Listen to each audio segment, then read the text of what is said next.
SaveWithConrad.com. Yeah, I'm Justin Ruffin from Knoxville, Tennessee.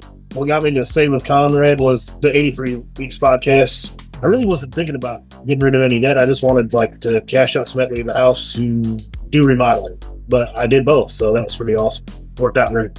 We redid the foyer, built pantry space, and there's little odds and ends when I first bought the house that I wanted to take care of, and we were able to take care of it. So, yeah, paid off 2 cars and some credit card debt. So probably all in all, getting $30,000 in that. And then I got some $30,000 more equity out of the house, and still plenty of equity left over. So payment's good. I lowered my interest rate. I'm in a much better spot than I was. Super easy. Everybody was great. Very, very awesome people. Francis and Steve were great to work with. They were awesome. Made it through a very easy, seamless experience. I'd probably say all in all, probably $1,000 a month at least. I lowered my interest rate, especially the way the interest rates are right now, which is, that's amazing. I'm Justin Bruckman from Knoxville, Tennessee. I saved over $1,000 with SaveWithConrad.com, and I did a lot of renovations with that money as well. NMLS number 2129, Equal Housing Lender. SaveWithConrad.com. Welcome to WHW Monday. Tony Schiavone and Conrad Thompson. Jim Crockett for Starrcade, 605 NWA. TV title, Cajun Omni, the Bunkhouse Stampede. Flair and Horseman, Garvin, Bogey, Magnum, Dusty, Express Tag Team. Turner, Barton, Mid-South Joint World Championship Wrestling. Talking about the great years of World Championship Wrestling, the NWA, and Jim Crockett Promotions. Tony and Friends North, they win. Look, Schiavone's back again. World title split off, center stage, Bischoff. Disney, Hogan, and Nitro. New World Order and the Crow. Thunder, Russo, Arquette, Champ, Vinnie, Mac, simulcast. Tony's back with Conrad, not your classy podcast. Watch along, try not to laugh. Lowest rules can't pass. This wasn't the initial plan. Tom Zigg's a good-looking man. Klondike Bill, make a chair. Tommy, you come over here. What happened when? WHW Monday. And now, let's go to the ring. And here's your co-host. Hey, it's Conrad Thompson. Hey, it's Conrad the Mortgage Guy, and you're listening to What Happened When? With the voice of your childhood, Tony Schiavone. Tony, what's going on, man? How are you? I'm doing great. It's going to be a great week. As many of our fans, our listeners, viewers know, we're going to be in Ontario, California tonight, Wednesday night.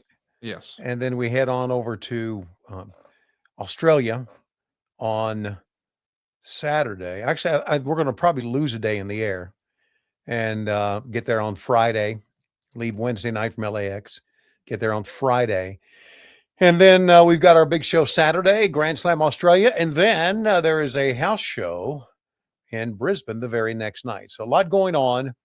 It's really good. It's really going to be for all of us involved at the AEW, very, very busy next couple of months, because we've got a lot of California dates, Sacramento coming up, the big pay-per-view coming next month in Los Angeles. The 15th of March. 15th of March. We're also going to be in San Diego, Oceanside, California, right out of San Diego, in San Jose, Denver. So there's a lot of travel going on. And then in April, we've got the Seattle area. We got Portland, Oregon. And then I'm going to be going to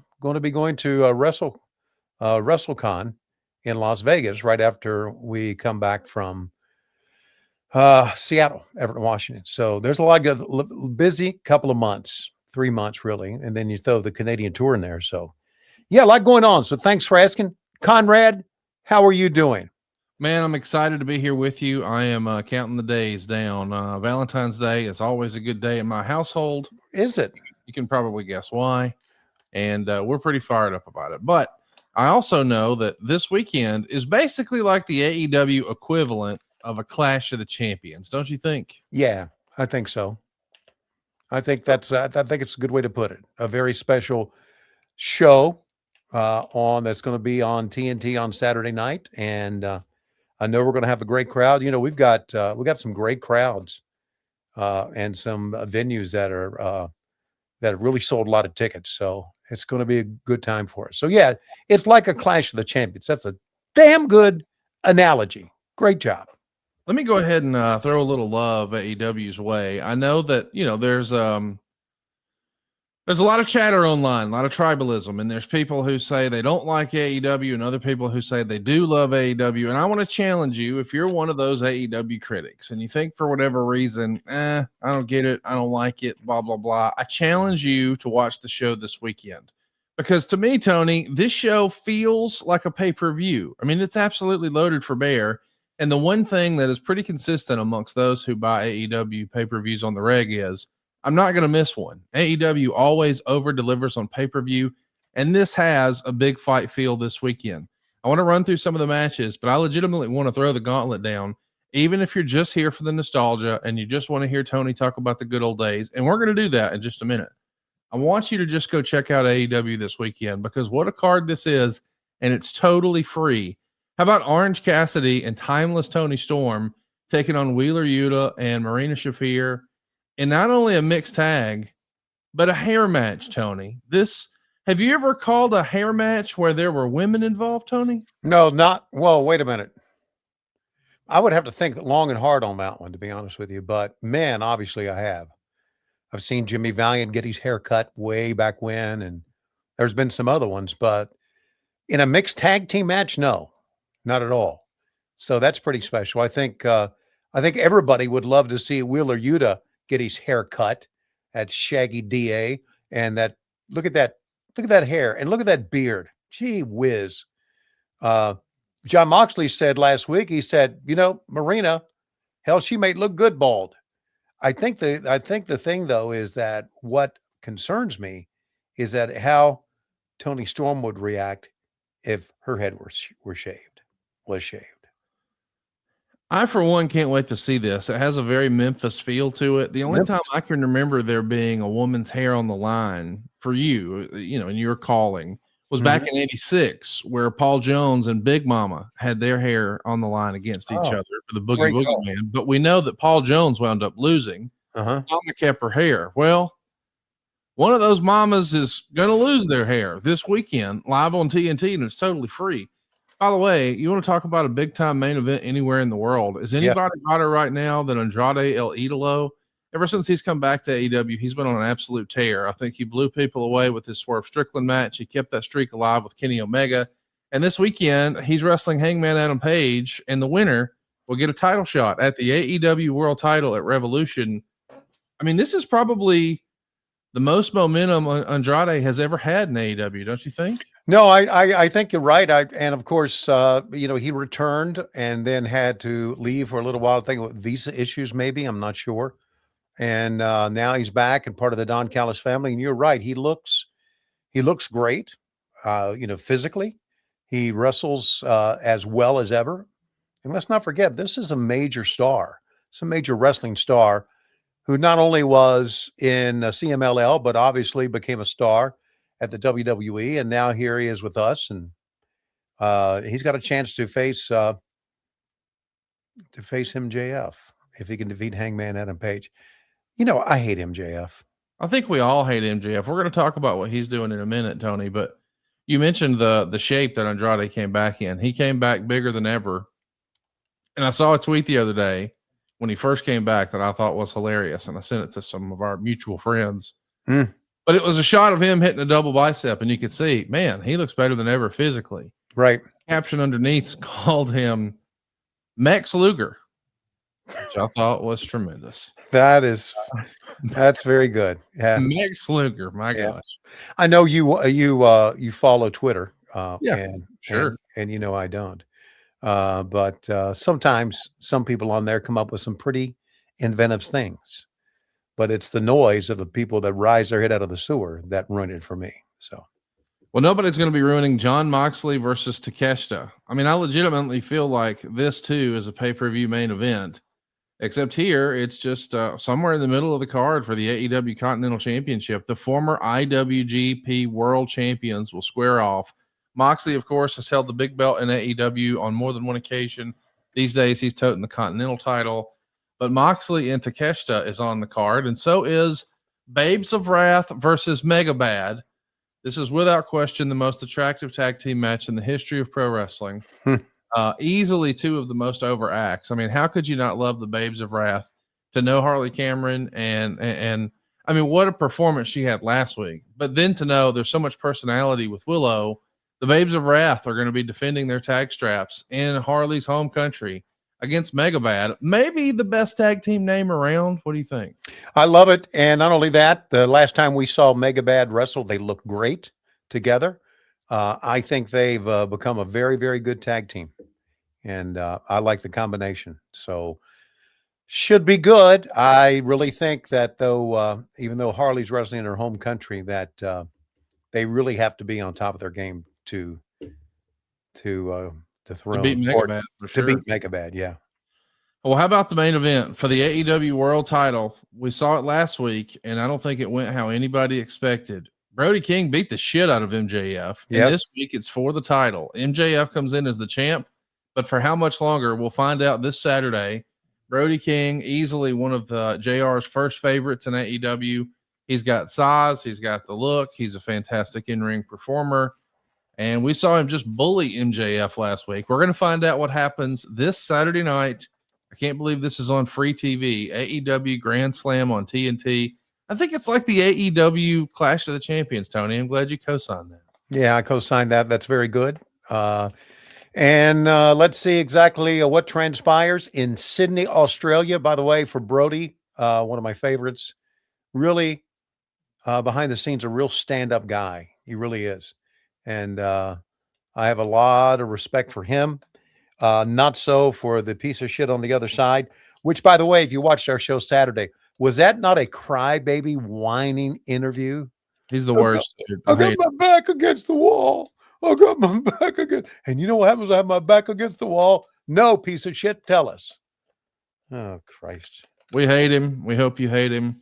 Yeah. We're not MJF fans in these parts. Hey, I wanted to ask, we'll put you on the spot. 411 Fuck Sheet earlier today reported that this spring AEW is going to be doing a tennis stadium show in New York City. Can you confirm or deny this? I don't know.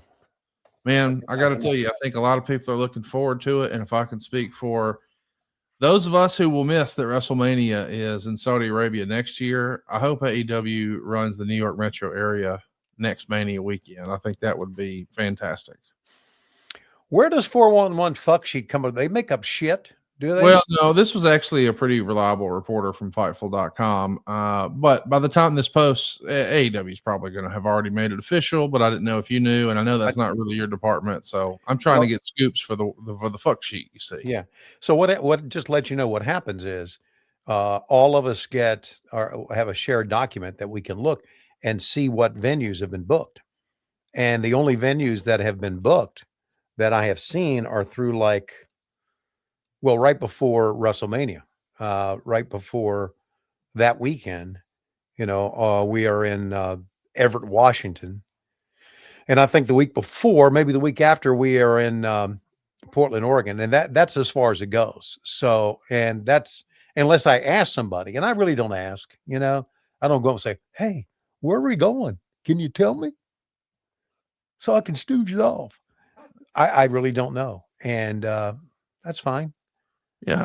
No, I agree. Who gives a fuck? Yeah. Well, I give a fuck, but I don't. No, but I'm just saying it's not like it's going to change that you knew 2 weeks earlier. Right.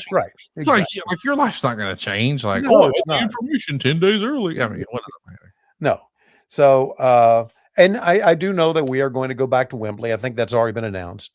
Tony Khan announced that when we were, I guess last year we were in England. And I guess we're going to back to Wembley. Don't know when that's going to be. And other than that, don't know. The answer is August 30th. It's on the website. Go grab tickets for all of these events at AEWTIX.com, especially if you're going down under, and say hello to our pal Harley Cameron. We got a lot of great feedback from her last week. And today we're going to be doing something a little different. It's just going to be Tony and I, and we're going to be kicking an old school, watching some early Stone Cold Steve Austin. Before he was Stone Cold, Steve Austin, the early years. And we've actually got, and I think this might actually be one of Steve Austin's very first matches. Wow. Against the guy who would go on to be the Undertaker. We're going to take a look at that. We're going to see some young Jeff Jarrett in here. We'll also see some of Steve and his first wife. We'll see him and Chris Adams, who was his trainer. I'm excited for us to take a look at Stone Cold. But when I think about one of the biggest stars in wrestling, obviously we all think of Stone Cold. But if it's not Stone Cold, who's the biggest star in the history of wrestling, Tony? Well, if it's not Stone Cold, it's Hulk Hogan. And I thought I would do something special. We've recorded we found something online that I don't think has been published before. I'm pretty excited about it, but these are long lost interview clips of the immortal Hulk Hogan. And I don't think that the masses have heard this. I wanted to share it, and we'll be glad to, we're going to play the clip. We hope you're watching with us over at WHWMonday.com so you can see the footage. And we will plug the fellow on social who was able to dust off the tape and land these real treasures. Let's take a look. I gave Belushi the lethal dose. I said, this gun's hot, brother. You know, I played the guitar solo on Thriller. I said, Kurt, that Courtney's bad news, brother. And Andre said, I didn't know you like to get wet. Brother, I thought I was black till I was 12. I designed the Mars rover. I told Biggie, something doesn't feel right, brother. I was responsible for the Max Headroom incident. You know, I beat Gene LaBelle in a shoot fight. Brother, I rescued the Chilean miner. That Bret Hart just didn't get it, brother. I fought in the Kumite twice. I was La Parka. You know, Time Cop is based on my life. I peed on the knife that killed Ricky Dozan. You know what? I knew that was coming on the way. I knew one of those serious setups by you that you would. You didn't think that was funny? Yeah, it was sad, but it was funny. Why was it sad? It's just sad that someone's got to dress up like that. It was hilarious. Yeah, it was funny. Oh God. 401 fuck sheet. You know what they played on Wednesday? Jesus Christ. I don't think we're getting in trouble for that. No, I don't think so either. I hope not. But anyway. Well, maybe we'll get in trouble for this Hogan. one. No. You know, listen, maybe we'll get in trouble for this one. Hit it, Silva. Jesus.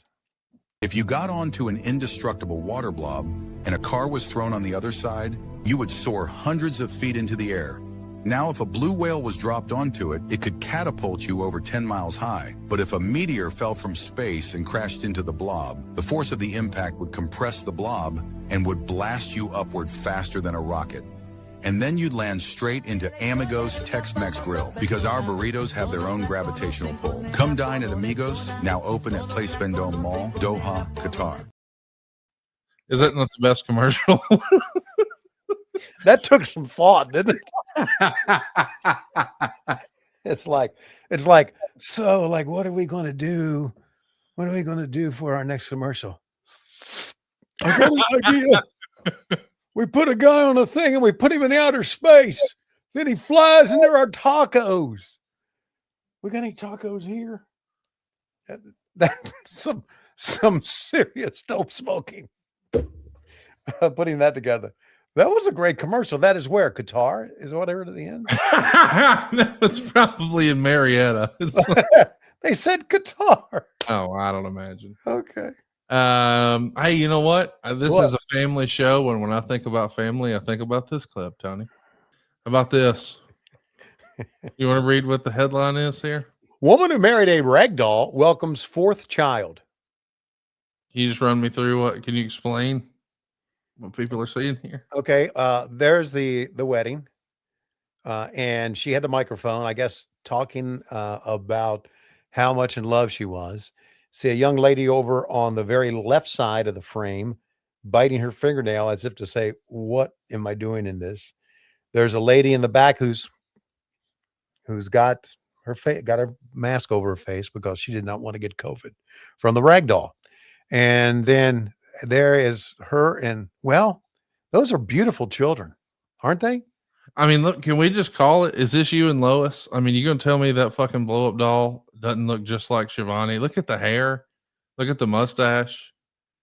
I mean, if you took that microphone out of her hand and put it in his, it's basically the Schiavone clan. And see those Howl at the Moon kids on the little cut in on the third side? Now there's a fourth one coming. Yeah. I'm wondering, like, if something ever happens to Lois and you have to remarry, is this going to be like you and Harley Cameron? She's just going to work your ass like a puppet. Is this what the future looks like, Tony? Wouldn't be bad, but a couple of things. My hair is a little bit darker than that. And he's much more handsome than I am. The nose is just about the same shape. I got that pointy nose. He's got blue eyes, and I have brown. So if they wanted to make it after me, they missed on many, many levels. No, they didn't, because he can't turn his head either. He's anatomically correct. Got the same size hog. Hang on just a second. Watch this. now do the other way. I'm just saying. He's got the same range of motion and the same size hog meat. I think it could be the same. Here's the difference. I don't think he would hold up to tattoos. I think he'd Hey, what kind of hog meat does that ragdoll have? It's got to be fluffy. Well, you could probably put your mouth on it and it'll grow. I mean, it's an inflatable, right? No, it looks like somebody that has been sewn together. It somebody. It looks like an actual doll that someone actually made. It's not an inflatable. So you think there's stitches in that son of a bitch? Oh, he's hardcore. He's hardcore. It's Mick Foley. Okay, you got any other bullshit to show us? Yeah, I got one more thing. Let's just run it. Lay down the cheese in a juicy spot, but don't leave it too long or it'll get too hot. Tool it up, lay it off on the meat. Do it right, keep it neat. Drain then serve on a bun just so. Don't touch it with your fingers, that's a big no-no. To make a double cheese for someone big and mean, use two full patties with the cheese in between. Don't melt the cheese, the patties have heat. Press them together and it's complete. Drain and serve like you did before, and you can handle any dude who walks through the door. I mean, let me go ahead and tell you, it's the catchiest song I know of besides our theme song. That is pretty freaking cool. What? Now, here's what guitar also? No, that was the old that was a Wendy's training commercial. Was it really? Like, that was a training video they gave to Wendy's employees to show them how to make the sandwiches. And what I was thinking, which I know is what you were thinking. Yeah. And if we were thinking the same thing, what if next week here you sang a little song about how to call wrestling? Yeah. Why not? So I'm just saying, if they can make a song explaining here's how you make a burger, well, you could explain here's how you call wrestling. Mm-hmm. And we could put it through AI, because everybody loves that. They love when we do AI stuff here on the show. Yeah, boy, did they have AI. AI hasn't. Do you think AI has ruined the videos on Instagram and Facebook? Only for my mom. She can't tell the difference. Okay. I just think because you look at them now, and most you can tell, but some you just not so sure. And I'm thinking, well, pretty soon there's going to be an AI wrestling announcer, believe you me. And there'll be somebody in a video truck just pushing the buttons. He picked him up. No, hey, you laugh about this, but I've actually talked to a company who can do that for you and JR. I'm sure they can. I had conversations about, hey, hypothetically, you guys should do a deal with Tony and JR. So when they're no longer here, mm-hmm. they could still continue to call. Because I just think, like, imagine if you were a young ball player and all of a sudden you could have Harry Carey. Like, how fun would that be? Yeah. However, when I die, which knowing me could be any day, don't say that. I don't want to. I want to be wiped from. I want my memory to be gone. That's not going to happen. We're going to rename everything after you. I'm going to get with Tony Khan, and we're going to have a Tony Schiavone Memorial Cup, and we're just going to award it to Orange Cassidy, because it'll be awarded to the person who does the least every week. Why don't we just fashion a rag doll? Well, I mean, I think Harley may have beat me to the punch. Mm-hmm. Here's what we might do, though, for real. What if we licensed your AI voice to call wrestling matches, and we donate all the proceeds to dog shelters? That would be worth it. Yeah. I'm going to make sure that all those dogs get the Better Wild chews too. The Better Wild Allergy Relief Soft Chews are truly a game changer. It's a supplement designed to support your pet's allergy defense system by strengthening their digestion. Now, you may think, do I need to do that? Yes, you do. I didn't think I needed to, but I found out that my dog Ginger chewing on her paws and scratching her ears, those are not normal behaviors. It means she's got allergies, and they're flaring up because the bad bacteria is taking over the gut. Well, just like humans, dogs need probiotics or good bacteria to strengthen their gut health and calm down their overactive immune system. I really believe in these. I've noticed the difference in Ginger and Baby. We've started Little Daddy on them. These Better Wild allergy supplement chews include 4 different key ingredients: a premium blend of wolf probiotics called the Ancestral Advantage from your dog's mighty ancestor, the wolf. You also got L-Sacii. You've also got colostrum and salmon oil. You're going to reduce the itchiness and redness. You're going to boost the immune function. You're going to fight off inflammation. You're going to support healthy skin and fur. It's good for your dogs, man, and you want to take care of them. Better Wild is committing to helping your dogs with science-backed, veterinarian-approved solutions that you can truly feel great about. And right now, Better Wild is offering our listeners up to 40% off your order at betterwild.com/WHW. That's betterwild.com/WHW for up to 40% off your order. betterwild.com/WHW. Tony, we had a lot of fun in Atlanta last weekend, and we called it Eric Bischoff's Power Plant, and we just had a blast. And I wanted to sort of share the news with everybody that previously, if you've joined us on adfreeshows.com, we have now rebranded that ringclassics.com. So if you've been on the fence about checking out all of our current stuff and our archives, and maybe you want access to the bonus content, it just got a whole heck of a lot easier because now we have our own app, and you can actually save even more money when you sign up directly on the website. You get all the archives, you get the shows early and ad free, you get all the bonus content, and it's much cheaper. The bonus content used to start at $29 or $49. Now it's $13.99, and we have not 1, not 2, but 3 or 4 in-person events that you don't want to miss. It's all happening at ringclassics.com. But right now, we've got a bit of a recap of what we did last week in Atlanta. Let's take a look. Welcome, everyone, to World Championship Wrestling. Tony Schiavone and David Crockett here on the set at TBS. And, David, there's been a lot of feuds that's been going on for many different reasons, especially during Top Guy weekend, right? Right. This is something a little different. This is a little different because, I think this is kind of ego-driven, okay? Efren has done a heck of a job. I think all of us have said that. Let's hear it for Efren fans. I know you know first. Tremendous. I know Efren. Wherever you are, I know you. Has his ego? I'm not so sure if it's his ego, but sometimes when you're on TV, as you know, egos can inflate. Remember Jeff Jarrett. So, but I want to bring in Danielle because she has. Danielle, please tell us. Look, this lady usually smiles, David, and she's not smiling right now. What's wrong? What's wrong? Efren's what's wrong. He walks around here with his sparkly jacket and his sparkly shoes and his fake smiles, acting like he's friends with everyone. He's no friend of anyone here, I can tell you that. Me and him were close for a long time, and then he got the big head because he became the host of the game event. He gets 5,000 views on YouTube one time, and he thinks he's God's gift to the internet. I tell you this weekend, McDonough, Georgia, 1FW, I'm here to take over the game event. He's going to wish he never designed a new belt because he'll never hold it again. Well, now, were you supposed to be doing that instead of him? No.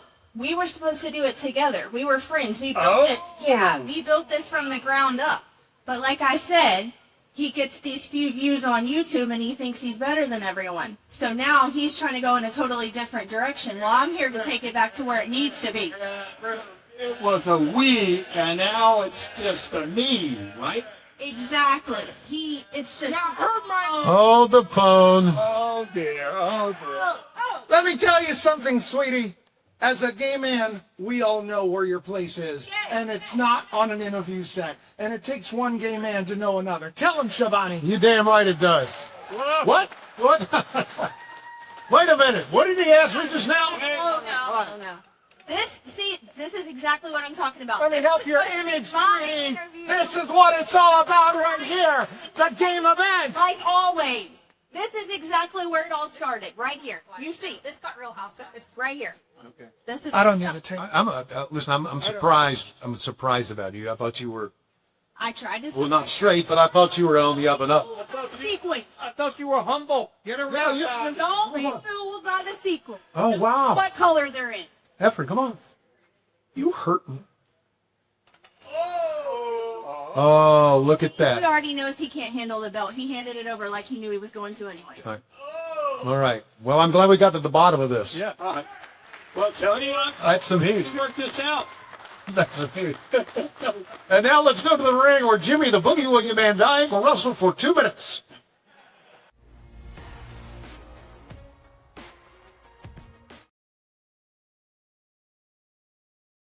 That was pretty good. Promo class, we made it look and feel just like it did way back in the day. Yeah. Had the ring use title there, recreated the old JCP set with the Ric Flair's last match set. You and David Crockett both had your JCP blazers on. That was fun, man. I'm glad we got to do that. That was a great time. It really was. And, I had to go out of town that night and we worked Dallas. So I missed that. Sunday, let me tell you about Sunday. Sunday, I'm working out at the gym and I look down and it's 12:45 and I look and I say, well, the bus tour with Eric on Sunday is supposed to go to the Marietta Diner at 12:45 to eat lunch. Yep. Went to the Marietta Diner at 12:45. You guys weren't there. So I just I got there just a few minutes late. Yeah. Did you leave? You turned around and left? Yeah. Mm-hmm. Oh, that sucks. I hate to see that. Anyway, we'll do it another time. And as you can tell, being a part of us is having fun about pro wrestling, which we all love. And I'm very, very happy to have been able to do that that night. And I was going to fly out the next morning to Dallas, but then again, they were threatening snow in Atlanta, so they canceled my flight and I had to fly out on Friday night. But I was glad to be a part of that. A lot of fun. Good stuff. It was a lot of fun. We did it all that weekend. We hope you'll make plans to join us. We're going to do it again. This was sort of WCW themed in Atlanta a couple of weekends ago, but our next event will be more TNA themed. We're going to be in Nashville the very last weekend of May. And we've got all the information you need about that at the close of today's show. But Tony, right now, I think it's time we watch some old school wrestling. Without further ado, and I'm pretty fired up about this, we're going to be watching early Stone Cold Steve Austin before he was Stone Cold. And I think this may be one of his very first matches. He's wrestling as Steve Williams. We're going to know him later as Steve Austin. Of course, Steve Williams is his government name. Mm-hmm. And he's wrestling the Punisher. Now, that's not his real name.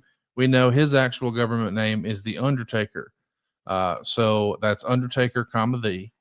And I'm pretty fired up about this, man. I don't think you've seen most of this, and a lot of you have probably never seen this at all. I want you to know where you can see this and a whole lot more and get a great deal. Just use my promo code Conrad30 over at classicwrestling.net. That's where you can find the Ultimate Classic Wrestling library on Roku and Fire TV and Apple TV and your Google App Store. Anywhere you use iOS, just go right now to classicwrestling.net and use that promo code Conrad30. You'll save 30% off. But I'm excited for us to do this, man.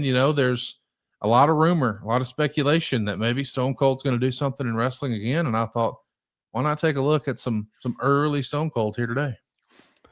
I think it'll be great. What's the rumor that he's going to do something in wrestling again? Certainly not wrestle. Or is he? Well, I don't know. There's a lot of speculation. There's reports that WWE is trying to get him to do something. And of course, we've heard that he lives in Nevada these days, and we know that WrestleMania is in Las Vegas. So a lot of people are assuming maybe something will happen there. But if it doesn't, I'd be surprised if he didn't do something in Saudi next year. I know JR doesn't believe that that'll happen, but seemingly the Saudis, hey, if they can build a stadium in 3 weeks, they can probably figure out how to write Stone Cold a check too. I'm just guessing. Or pay him in cash, right? Here's a briefcase. Yeah, I would say Bitcoin, but maybe he doesn't want any of that right now. Mm-hmm. Let's enjoy some early Steve Austin here. Before you saw him in WCW, before you saw him in the WWE, here he is. And you can see a lot more with the promo code Conrad30. 3, 2, 1. Superstars of Wrestling. I'm Brian Webster, along with a classic superstar of wrestling, the legendary Mr. USA, Tony Atlas. Yes, I'm very glad to be here. Y'all going to see some of the finest matches that ever been done in the history of professional wrestling. Some of my friends and some of the people that y'all going to get to know that you don't know. And what a way to kick things off with this special edition, the early days of the career of Steve Austin. And what a match we have chosen for our first matchup. Steve Austin's debut as Stephen Williams, taking on the Punisher, who would go on to be known as the Undertaker. Tony Atlas, let's get you right down to ringside. Look at there. A young Undertaker as the Punisher, wearing a mask. How about the long hair on Stone Cold? I think we're in the Sportatorium here.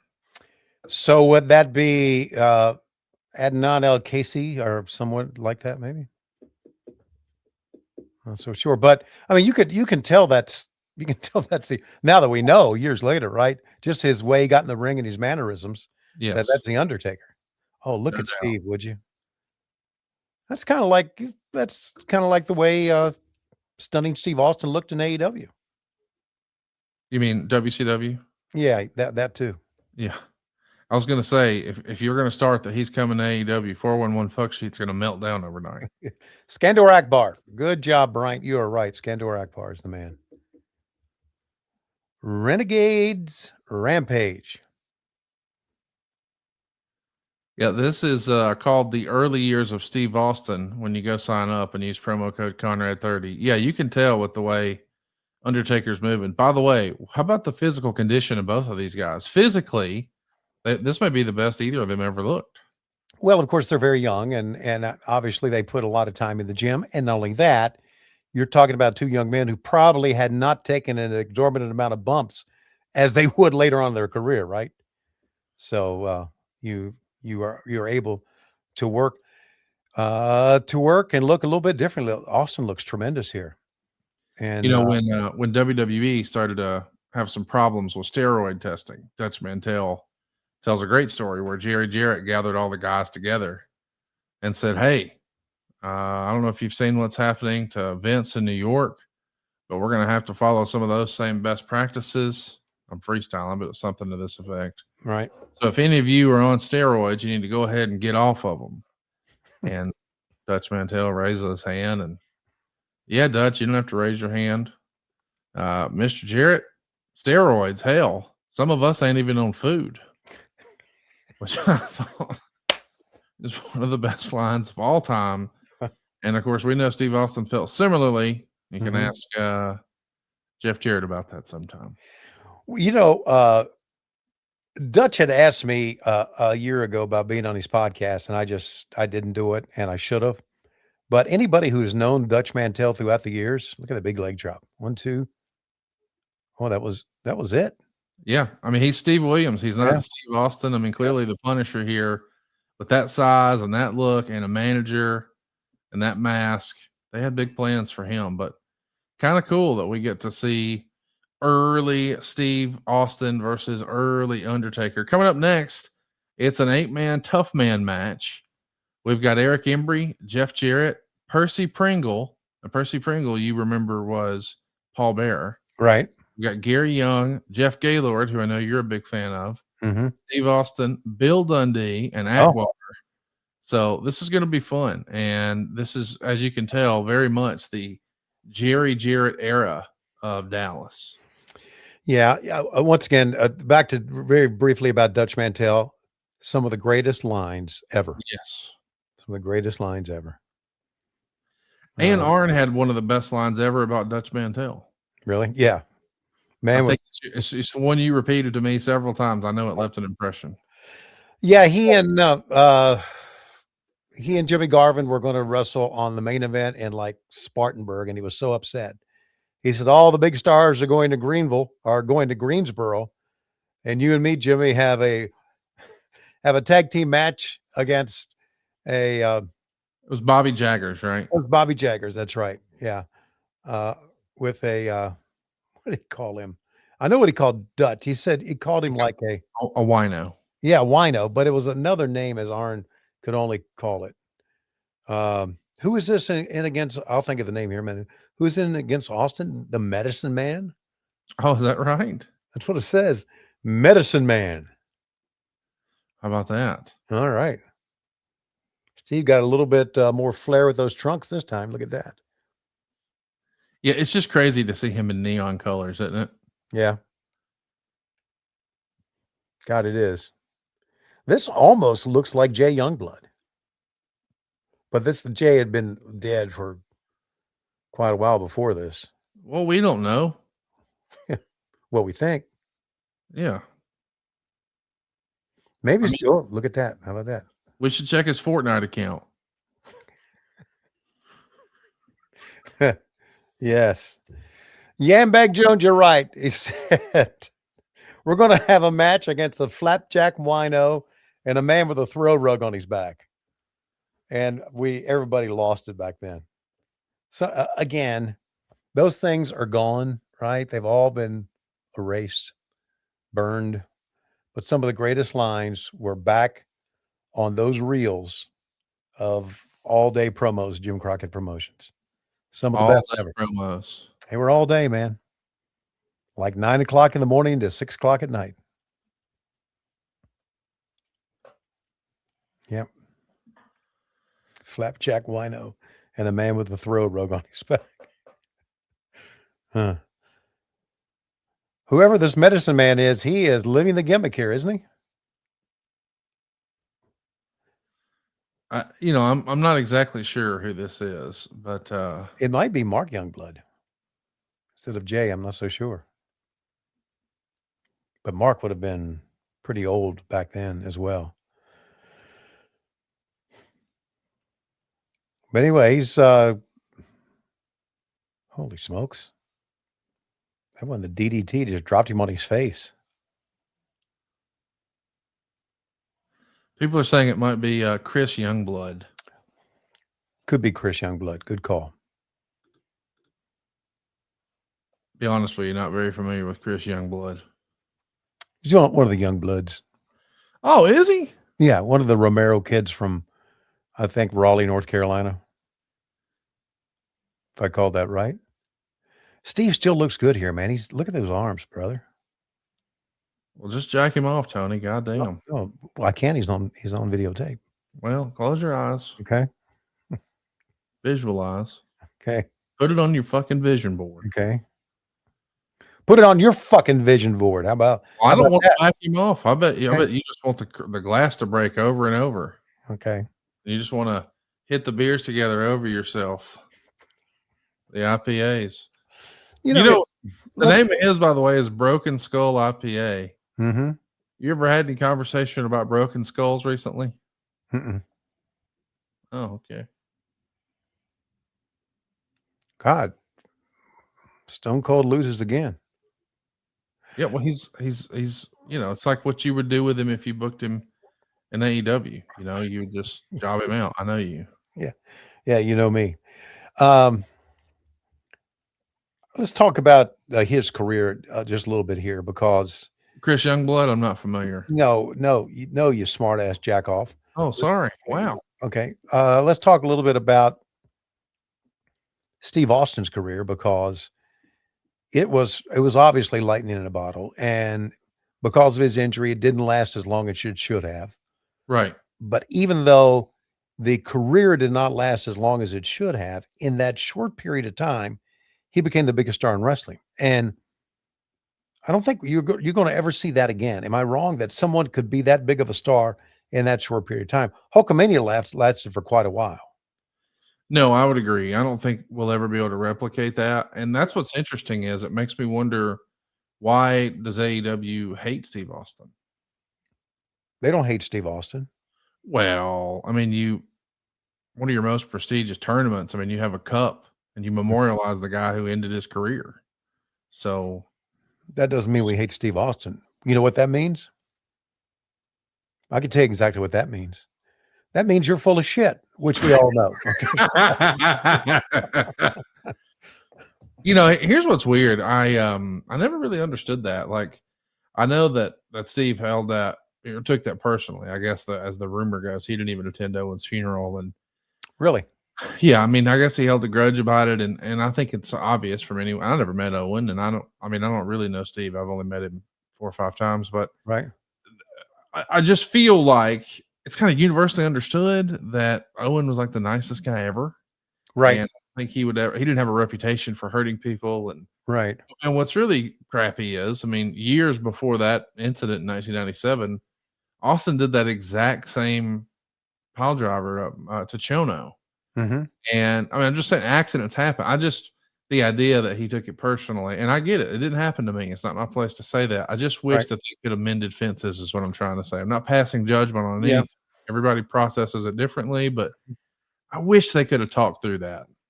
Yeah, you know what? That is a great point, and I'm sure all of us feel the same way. Now, it's been many years since Owen's death and the funeral. Has Steve commented on it at all since then, or has he just said nothing about it?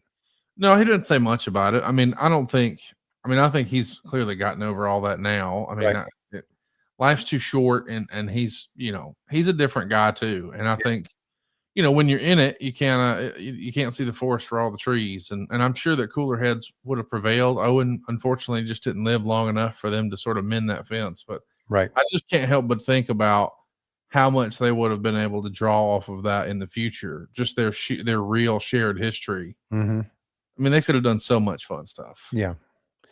Now, no, you're right about all of that. Now, this is Steve against Chris Adams. Yes, and this is the guy who trained Stone Cold Steve Austin how to wrestle. Right. Yeah, Chris Adams was, as we know, very big in world-class wrestling. He wrestled for us in WCW a bit, and I always liked Chris. I thought Chris was a good guy, and he looked good, and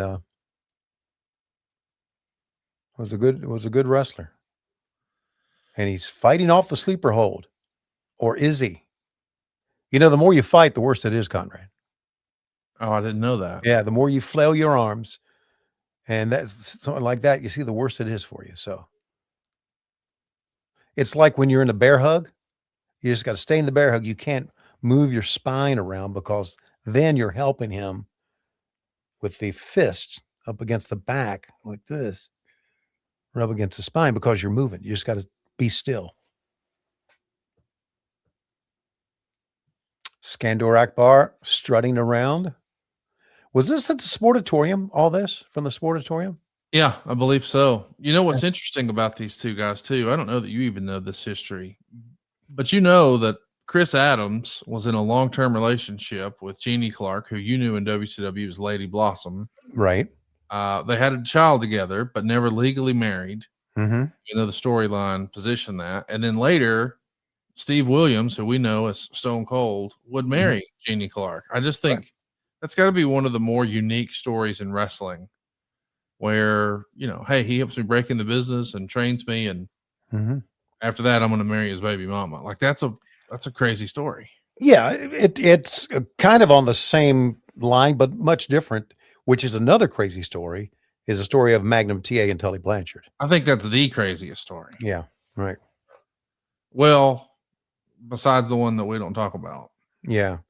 But as far as I think I've told this story before, but I worked a game when I was with the Gwinnett Braves, and we were in Charlotte, and they had Tessa come and throw out the first pitch. Oh, that's cool. And so I talked to Tessa, and Tessa hugged me, and she said, "Hey, Dad is up in the stands. He wanted to talk to you." And for a minute, I'm thinking she's talking about Tully, but she was talking about Magnum. Oh, wow. Who she called Dad.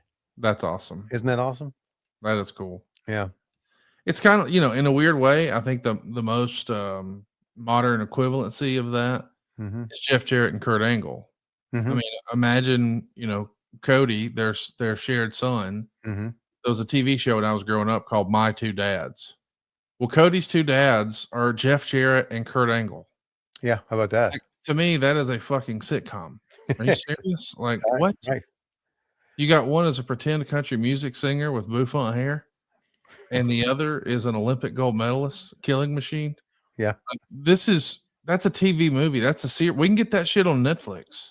Yes. We ought to, I know a lot of good writers. We ought to have them write something about that. Cody would be the star of that show. Yambag Jones said it, and I thought about saying it. Do you know what the phrase is here amongst guys? like Chris Adams and Steve Austin, do you know what you call those guys? No. When they have a former lady friend in common? No. What? Okay. All right. Don't know where that came from. And but still. Well, I mean, listen, it's probably not PC anymore, but when I was a kid, do you know what kisses are? No.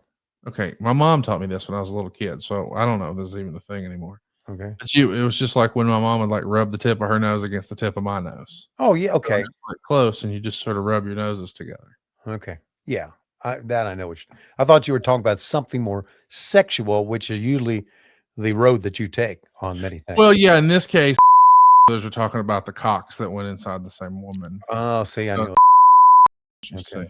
Right. With their Gotcha. I knew that was right down your alley. By the way, we're watching some great matches. Yeah, Steve Williams won that match. I think via count out or disqualification. And he got to keep his wife as a result. So, right.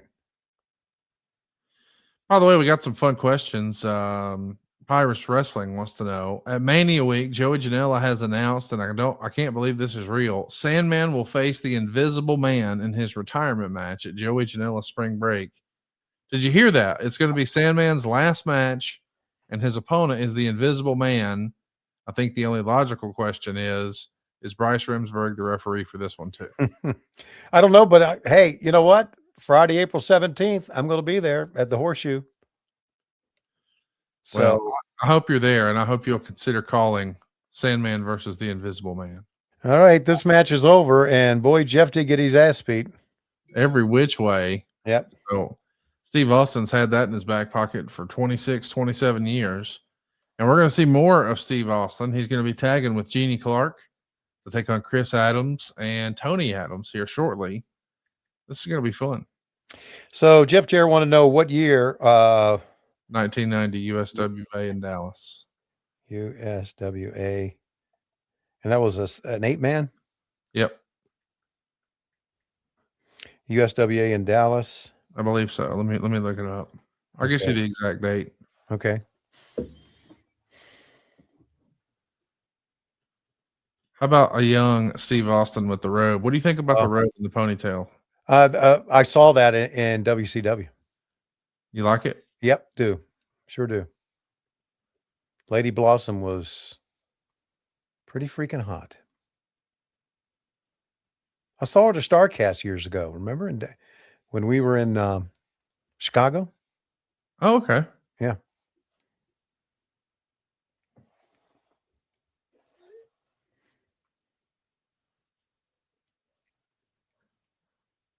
Wow, who's the girl with Chris Adams? Yeah, the match we just watched, I guess, was April 13th, 1990. And the girl with Chris Adams is Tony Adams. And you see we've got a little cat fight going on now. Nothing wrong with that. You a big fan of that? Well, yeah.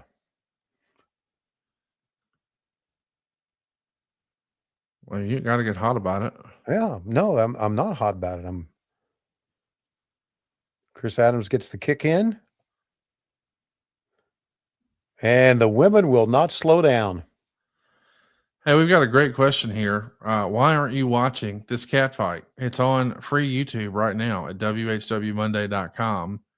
You got two guys who some of them members of our live group chat would say are Eskimo brothers. I wouldn't say that. They did. Okay. And Jeannie Clark, baby mama of one, future wife of another. Yeah, here we are. With a gentleman trying to hold these women back. Holy smokes. Who's this big guy? Let's take a listen. We've got a match here. Hey, hey. And Tony. Hey, I don't care what break you it say. up. I've got unfinished business. And Hey. once again, Austin tosses. We're not going to have this match unless these ladies are in a back. No outside interference. Matchmaker John I'm going to have to bar you all from this auditorium. Talking about barring Keep her the back, ladies. Steve. from the Sportatorium. This match was signed for Gene to be in one corner and Tony to be in the other, and I think they should stay. The fans agree with the Chris, I got no choice. I told you, no outside interference. I don't have any choice about the matter. Keep her back. So what you're saying is that the girls have to go to the back, otherwise we're banned from the USWA. That's it exactly. They have to go back or we're not going to have this match. That's it. That's the rule. That's talking about banning everyone from the USWA if they don't concur. And now Chris with some words. She keeps interfering in our matches. What are we supposed to do? With Jeannie. This is some good stuff. Yeah, it is. I can't help it. She's got to go. Opposed to this situation. She's got to go. Seems quite fine. All right. And apparently, the ladies will depart. Tony Adams wants at Jeannie in the worst way, and Jeannie blows a kiss as she says goodbye up the aisle. Meanwhile, in the ring, Tony quite upset. And Tony will, according to referee Tony Paul, be going to the back shortly, although she doesn't want to do it.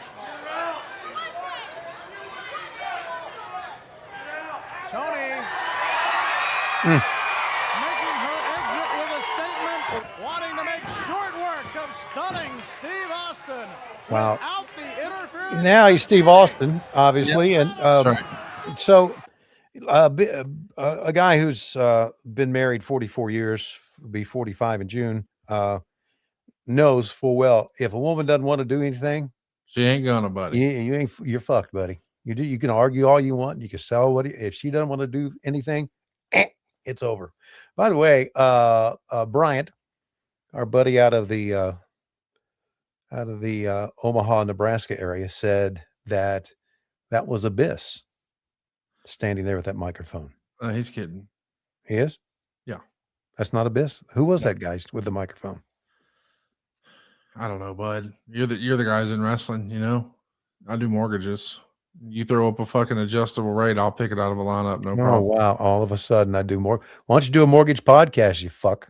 I do. It's on Thursdays with JBL. It's called Have More Money Now. You should check it out. Yep. I hate podcasts. Yeah, I know. That's why we have to do yours late at night on a Monday. Mm-hmm. Make sure your wife's got your trazepam, and then you're fucking good to go for a little while. And my bedpan and my diaper. Yeah. And make sure I don't shit myself. Well, and here's the deal. If you don't fucking watch your mouth around these parts, I'm going to see if our guest last week can come back and put some things in a man's foreskin. Well, I'd be all for that. Would you? Yeah. You know, I understand, have it on good authority that, you know, we were in St. Louis, right? And she debuted that song in St. Louis. Right? That was unbelievable, by the way. Unbelievable. I was told that she came up with that song in like an hour. I believe it. Yeah. That's talent, man. Yeah. Oh, Steve always did have a stunning Steve here, and we saw it right there. Always did have a great working punch. Oh, no doubt. Yeah, and he just saw it. Chris Adams sold it very well. Let's see him do it again, man. Just boom.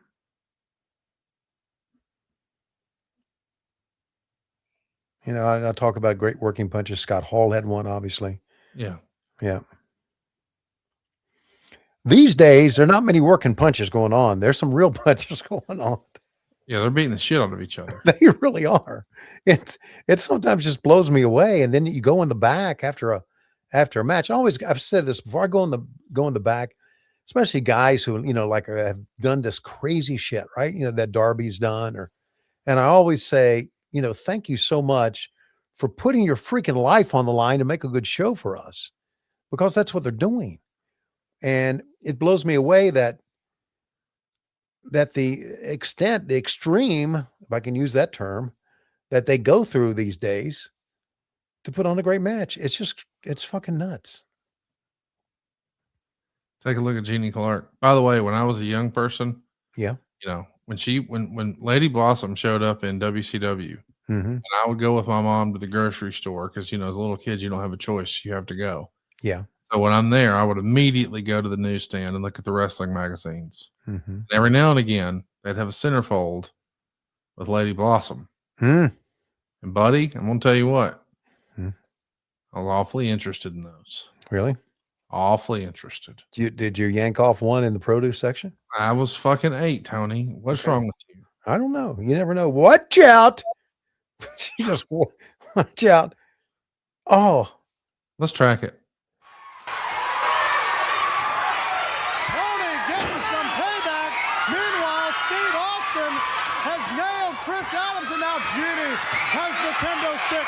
Austin is holding Tony Adams. Jeannie looking like Bo Jackson, getting ready to hit one out of the park, and hits her right across her stomach. Again, Jeannie just nails Tony. On the rear end. Here we go. And now to the on the back. Oh. Jeannie now hitting Chris Adams. By the way, folks, this is 1990. Yeah. And in ECW, of course, Sandman, 5 years after this, would start carrying a cane, and we would see him on ECW TV, and they would call it a Singapore cane. But here we are in 1990, and Steve Austin and Jeannie Clark are using the kendo stick, and we just saw Jeannie absolutely nail Tony Adams with that kendo stick. What if Mark Madden was here? You know, he would have said something like, "Oh, she got it right in the ovaries." Yes, he would. He used to just, I want to tell you, I know that's inappropriate to laugh at, but me and my high school friends, when he was doing commentary on that shit, boy, we would die laughing. Mark was a very entertaining guy, man. No doubt about it. We see Yambag Jones, who was with us here, saying "cat fight." Where's Joey Styles? That was his classic call. We've still got one more match to come, and we are going to see an actual mixed tag. It's Steve Austin and Jeannie Clark against Chris Adams and Tony Adams. Oh wow! This will be our last match. Okay. Of the early years of Steve Austin. Want to recommend you go check out all of the fabulous archives over at classicwrestling.net. Use that promo code Conrad30 and see a lot more early Steve Austin.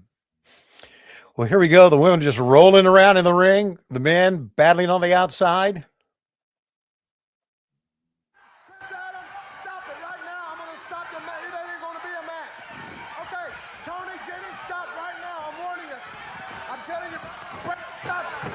I don't think this match is supposed to be everybody in the ring at one time. It's supposed to be under tag rules. Chris Adams just throws stunning Steve Austin over the top rope to the floor. Tony, I want to ask you about this. Like, you know, this feels very Memphis, but I know that World Class was big on storytelling and they were big on production. And I realized that this is not exactly the original World Class crew. This is after Fritz is gone and Jerry's sort of running things.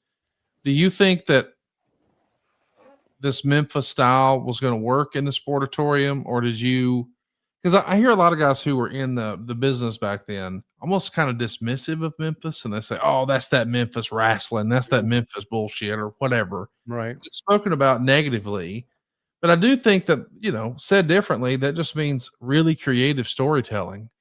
You know, they were running the exact same building, the Mid-South Coliseum, every single week, so they had to find a way to sell those tickets, and they did that through a lot of over-the-top storytelling with essentially the same characters. You know, Jerry Lawler versus Bill Dundee 9,000 weeks in a row. Right. Where did you land on the whole, that's that Memphis wrestling shit? Was it valid, or was that an unfair criticism? Well, I think if you hear somebody say, "Oh, that's that Memphis shit," I think that's a very unfair criticism. I think if you hear somebody say, "Oh, that's that Memphis style of wrestling," I think that is very accurate to say that.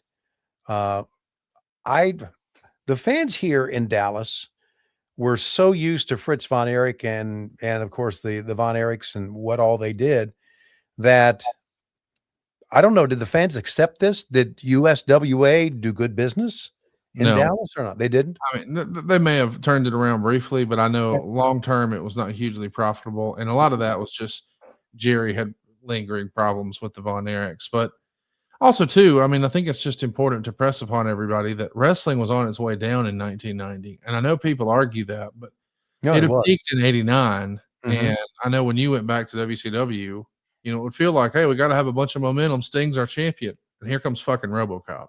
Right. Yeah. Boy, that was 1990 was one of the, I would say for me personally, 1990 was my worst year in wrestling. Really? Yeah. Wait, even more than 2000 or 2001? Yeah, I think so. 2001 was horrible too. But 1990 coming back to WCW, I knew I'd made a terrible mistake. And I was and then, you know, and then you had RoboCop, and then, you know, you preceded that, you had the Ding Dongs, and then you had Black Scorpion. I don't know. I guess we were trying to do Memphis style wrestling, weren't we? Which is nothing wrong with that. But when I think of Memphis wrestling, I think of the fights in the concession stand in Tupelo. Yeah. That's the concession stand brawl, the Tupelo concession stand brawl. right. And which kind of has existed through time because, you know, WCW did it when we were in Tupelo. We had a I think it was the Nasty Boys and Harlem Heat. Can't believe I remember that. Had a concession stand fight in Tupelo. But I can see where the fans just did not accept Memphis style wrestling in Dallas, especially what they were used to. That's Percy Pringle, I think, doing some of the commentary down at the bottom there. Yeah, Percy Pringle is I'm gonna admit one of my favorite characters of I mean, I grew up with Paul Bearer, but to go back and see Percy Pringle's stuff, it's pretty badass. And not only that, one of the nicest men ever. Just one of the salt of the earth guys. And I didn't get to work with him enough. Of course, he was in the ring when I, you know, went to TNA that one time. Jeannie was live, wasn't she? Holy smokes. Calm down. Goddamn. She was live. Well, I didn't go. I mean, I told you that I saw her centerfold in a grocery store newsstand, and you were like, "Were you pulling your 8-year-old cock?" And it's like, "What? No, what are you talking about?" And now you're like, "Man, she's all the way live." Well, she is all the way live. And actually, Tony is too. Well, where you at on Steve Austin? You said earlier he was a damn good looking man. Chris Adams is a damn good looking man. Is it wrong to make an observation that someone is handsome or beautiful? No, just go on. Tell us about the referee. Does he make it move too? No, you just oh shit! Holy shit! 2 of them crash and burn. Pick your beer up. Mop that corner. Yeah, not kidding. Someone could hurt themselves. Don't go back there, girls. Boy, they did. They both slid into second base on that one.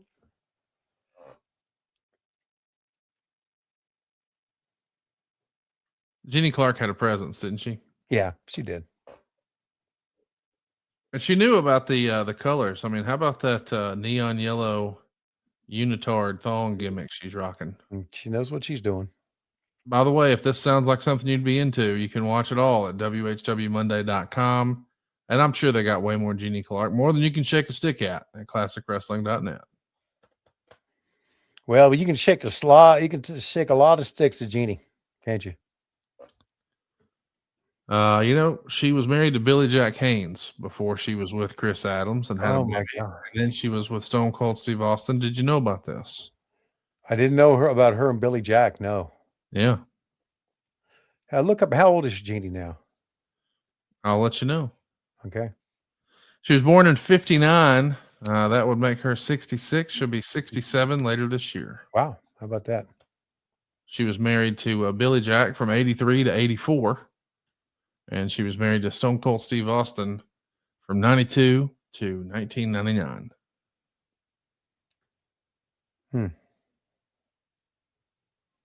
In her 60s. God bless her.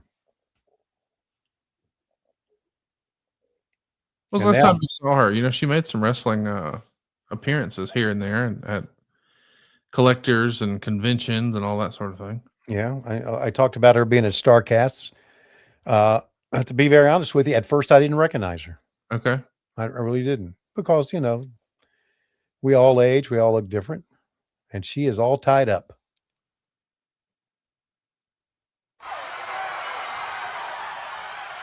One more time. It's payback time. Adam style. Oh, my.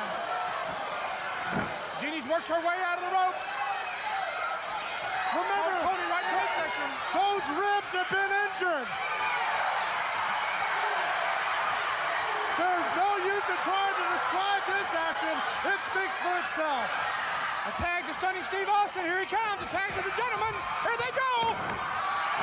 Oh, backdrop. Super kick. Over the top rope. Back down to the floor. Wow. What a bump. Hey, you know what? If this is Memphis shit, It's good stuff, man. It's good stuff, and the fans are loving it. You can hear them. That's why I didn't understand why so many wrestling luminaries were so negative on it. Like, if you hear Bruce talk about it, he's very dismissive of it. And I know that doesn't mean anything with Bruce, because if Vince didn't create it, he probably didn't like it. But right. I just find it interesting because it does feel like it always gets a reaction and it always works. And some of the opinions I respect the most amongst the modern era boys, like Eddie Kingston, like Eddie would tell you, hey, he wants to watch All Japan or Memphis. Right. Which I think is the way a lot of the modern fans are. Like, we want a lot of gaga and a lot of story, or we want to see incredible physical performances. Right. And we don't have to have, you know, both. One or the other is good for us. Sure. You know, I remember Bruce and I worked together in MLW just a short period of time, if you'll recall. Yeah. And Bruce didn't stay long, of course, and he went on to much bigger and better things. But I remember there was a match to where the guy brought out a sheet of paper, cut a guy's here, right, with paper cut, and then took lemon and squirted on it, right? And I remember Bruce and I were leaving the venue that night, and Bruce said, "That's the dumbest fucking thing I've ever seen in my life." And you know what? I didn't think about how dumb that was, but like, what did that have to do with wrestling at all? You know? Right. But every time I think about, and I don't think we've done it in AEW, but every time I think about someone with paper cut, I think of how Bruce was so against it, and rightfully so. And this one, Conrad has broken down. Percy Pringle is down. I mean, we're watching on stop action, buddy. It's tremendous. I encourage you to go check it out. ClassicWrestling.net. Use that promo code Conrad30. Early Steve Austin here, early Lady Blossom, early Paul Bearer. It's been pretty cool to take a stroll down memory lane and take a look at something, Tony, that's 36 years old. It just doesn't seem like that's possible. No, it doesn't. Let's listen to some of this, because this is nutty. Action all over the Let's hear it. sportatorium. Iceman King Parsons has come down. Iceman hits Jeff Jarrett. Chris Von Erich against Percy. Iceman against Jeff Jarrett.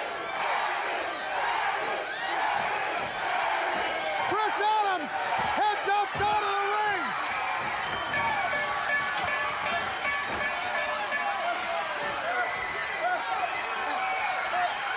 Chris Adams has a chair and is looking.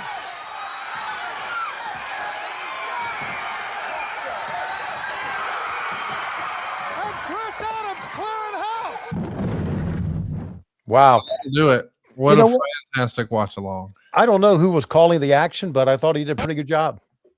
I thought he did a great job. Yeah, he just he kind of narrated it. He didn't call each and every shot, and he just he let the action and the fans take care of it. I thought it was a great job, and that was some exciting stuff at the end, man. That was Mark Lawrence. Mark, I didn't know Mark. I knew he did ring announcing. I didn't know Mark did the commentary too. Good job. Want to go ahead and give a little plug too. I know you mentioned that you're going to be in Las Vegas on WrestleMania weekend. We mentioned it earlier. I think we've got a graphic for it we can show you. The Sandman is wrestling his last match against the Invisible Man. You heard earlier tonight, I put Tony Schiavone on the spot. I'm not going to admit that Brett Lauderdale put me up to it. I'm not going to confirm that I got a text message from Joey Janela making sure I would ask. But Tony Schiavone turned down the opportunity to voice over Sandman versus the Invisible Man. So wait a minute. Hang on. I've got late breaking news here. This is fresh off of 411 Fuck Sheet Newswire. Mm-hmm. And we have, wow, it looks like we've got an image coming in of who has been signed. This is confirmed to be the announcer who will be ringside for Sandman versus the Invisible Man, since Tony Schiavone has turned down this golden opportunity, this once-in-a-lifetime opportunity. One day he could look back and say, yes, I called Ric Flair's last match. And yes, I called the Sandman's last match. But Tony said, nay. I've got that sweet, sweet Jaguar money. I'm not doing it. So what did Brett Lauderdale do? He reached deep into the bag of tricks, and here he is, ladies and gentlemen, the announcer for Sandman's last match. He's got 4 kids. He needs this job. It's Tony Schiavone. And he's got a penis attached by a thread. Just like the real one. Just like the real one. Like that. And you know what? Take a look at that face. He's pretty excited about what's going to happen in Sandman's final match. That's exactly right, Excalibur. But right now, it looks like it's about that time. Well, we've seen some crazy shit in our day, haven't we?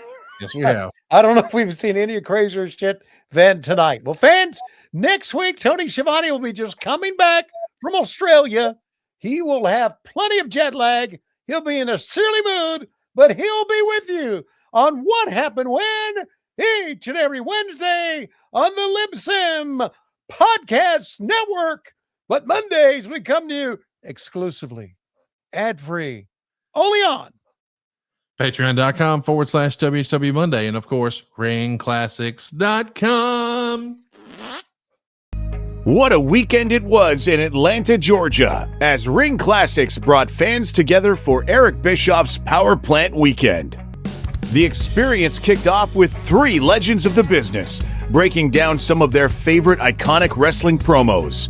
From there, the spotlight shifted to the fans, as David Crockett and Tony Schiavone took the stage to see what the audience had learned, giving them the chance to step up and cut promos of their own. The king of the mountain sits on top. I always have been and always will be. Now choke on that, slap ass. Hey, you hold on 1 second here.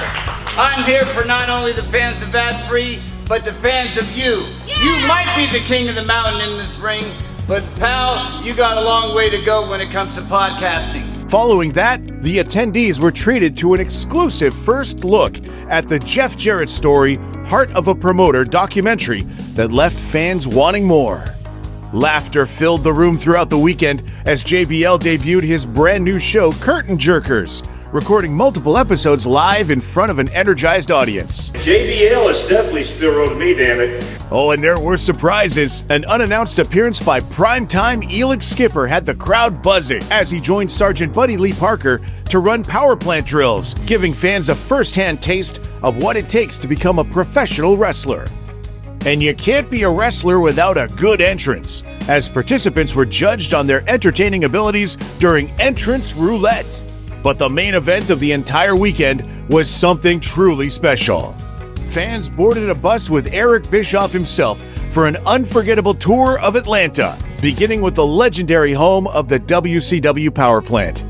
From there, the journey continued to AFX Studios, where historic memorabilia from the mind of Andre Freitas brought wrestling history to life. The tour concluded with none other than Ernest the Cat Miller, who capped it off with live demonstrations at his karate school. The weekend came to a thrilling close with live professional wrestling action. hosted by One Fall Wrestling, who graciously served as home base for this incredible event. It was an unforgettable gathering of legends, stories, and fans, and this is only the beginning. Next, Ring Classics Backstage Pass holders head to the home of Double J and the heart of TNA. Become a Backstage Pass holder today and secure your spot for Jeff Jarrett's Asylum Weekend this May.